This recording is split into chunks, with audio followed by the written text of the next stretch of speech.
So another thing that you're gonna hear a lot, well, the secret behind the secret of the secret. And then again is regurgitation of something that is said absolutely everywhere. For example, oh, it's not just enough to want. You have to have expectation. You have to receive, or you have to allow. Expectation, receive, allow, believe. I already made a video on this, but again, I was triggered. So that means in my world, I respect my triggers. I don't try to fight them or suffocate them, nor to brush them over with the, oh, just think positive. No. I take them for what they are. As I said, I back myself up on absolutely everything that comes, and trust it to be for my highest good, and therefore for the good of everyone around. So all of these words that I said that you have to now know in order to manifest the pop law of attraction way,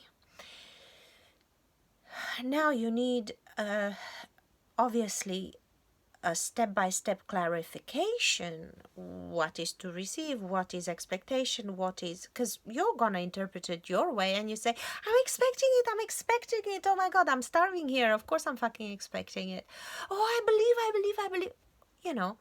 So you go through, basically, if it's not working with all these words, with all these secrets behind the secrets that were left out by the secret of the secret of the secret bullshit.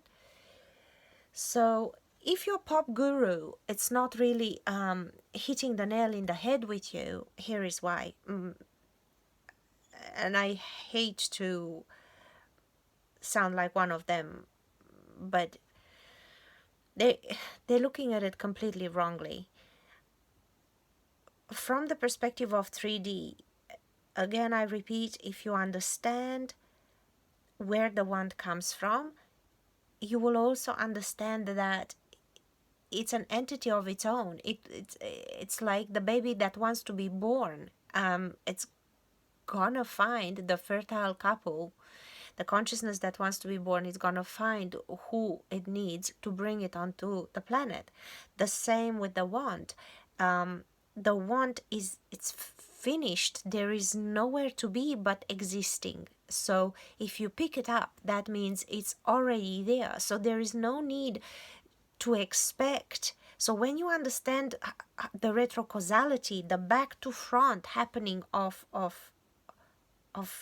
manifestation, of, you also understand, and the best way to do this is to look at something that is in your life already existing, that you really wanted, and it's already there. So don't look at what you think you wanted that didn't happen.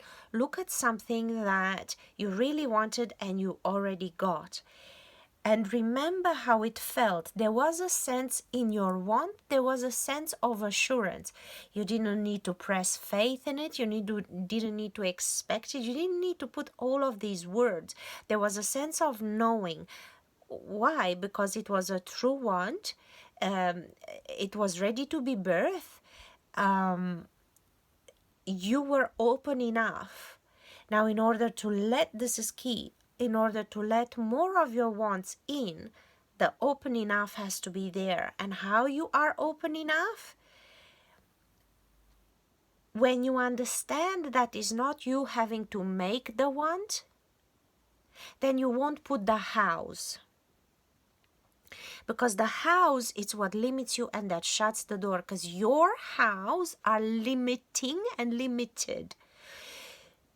So when you first understand that this want, you picked it up because it wants you. So you don't need faith. You already picked it up. So that means it's possible in your reality. So when you understand the retrocausality of actualization of things, the retrocausality and of the nature of things, then you'll understand your déjà vus. Then you'll understand why you were so sure that something was gonna happen. then you don't need things like, oh, how do I practice expectation again? Oh, how do I practice receiving again? Oh, how do I allow again? Because it's a given. And these things that they're trying to tell you that you need now to do, they're obsolete, they're unnecessary, they're a moot point. The want wants you. There is nothing for you to have faith about. If you picked it up, that means that want is there for you. It's there, it's manifested, it's done, it's finished. But doesn't manifest in the future. Why? There is no such thing as future. It's just there. So in order to stop your frustration and so on, understand and ease every bit of resistance, every bit of fear, and every bit of door locking things by knowing it wants you. Just by shifting this belief from I want to it wants me, a lot of the inner fight, the blocking, the limitations that we put on ourselves, because we think we're too stupid, we think we're too this, we're too that, we haven't worked enough, we haven't learned enough, we haven't earned enough, whatever. We're not young enough, we're not old enough, we're not man enough, we're not woman enough. Whatever, the moment the want is mine, it has to be filtered through who I think I am. Good, bad, or ugly. The moment the want it's its own entity wanting to come to me, whatever the fuck I am, it's irrelevant. Whatever the fuck I can do, it's irrelevant. So this understanding is the principal flip that has to happen. And the ease that comes from knowing it wants me. Cool. Let it contribute. I'm curious if there is any activity that I'll be called to do.